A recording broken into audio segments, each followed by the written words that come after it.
Oh, hello there. I'm Bilchan. I'm Nimakong. I'm Banchan. In this class, I'll read to all of you. Chapter 19, Section 1 of the Picture of Dorian Gray. As. Ah.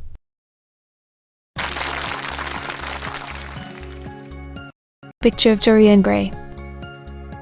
Oscar Wilde. Chapter 19, Section 1. There is no use your telling me that you are going to be good, cried Lord Henry, dipping his white fingers into a red copper bowl filled with rose water. You are quite perfect.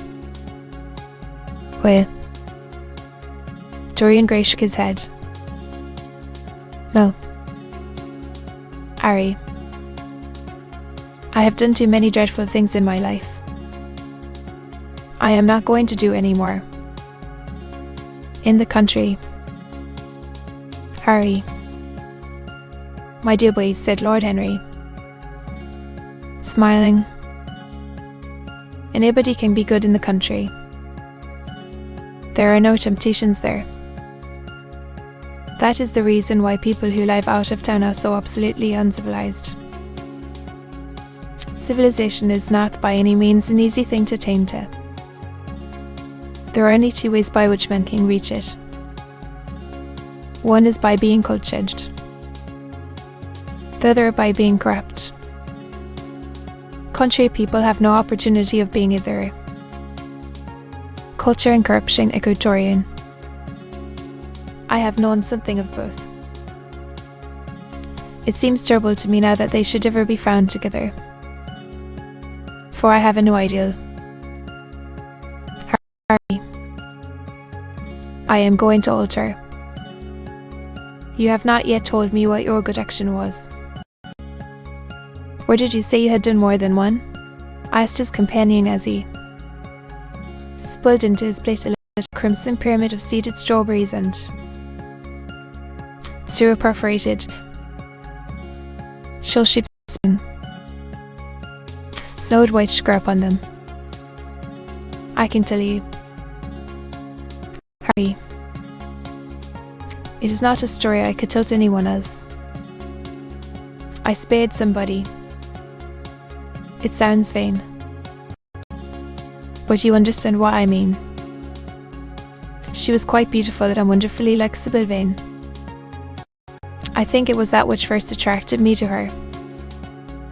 You remember Sybil, don't you?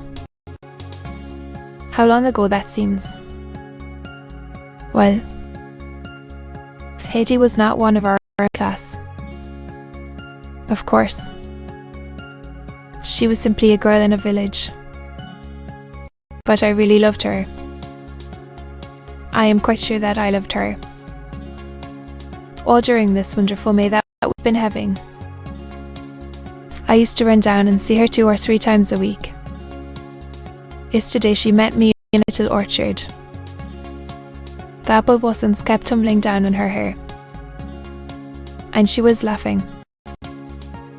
We were to have gone away together this morning at dawn. I should think the novelty of the emotion must have given you a thrill of real pleasure. Dorian interrupted Lord Henry. But I can finish your idyll for you. You gave her good advice and broke her heart. Harry, you are horrible. You mustn't say these dreadful things. His heart is not broken. Of course. She cried and all that. But there is no disgrace upon her. She can live, like Perdita, and weep over a faithless Florazel, said Lord Henry. Often, as he leaned back in his chair. My dear Dorian, you have the most curiously boyish moods. Do you think this girl will ever be really content now with any one of her in rank? I suppose she will be married some day to Rough Carter or a Grinning. Poor fun. Well, The fact of having met you and loved you will teach her to despise her husband, and she will be wretched. From a moral point of view, I cannot say that I think much of your great renunciation. Even as a beginning, it is poor. Besides, how do you know that Hetty isn't floating at the present moment in some starlet, mull-punched, with lovely water lilies round her? I can't bear this. Harry, you mock at everything, and then suggest the most serious tragedies. I am sorry I told you now. I don't care what you say to me. I know I was right in acting as I did. Poor Hetty. As I rode past the farm this morning, I saw her white face at the window, like a spray of jasmine. Don't let us talk about it anymore, and don't try to persuade me that the first good action I have done for yours, the first little bit of self-sacrifice I have ever known, is really a sort of sin. I want to be bitter. I am going to be bitter. Tell me something about yourself. What is going on in town? To be continued.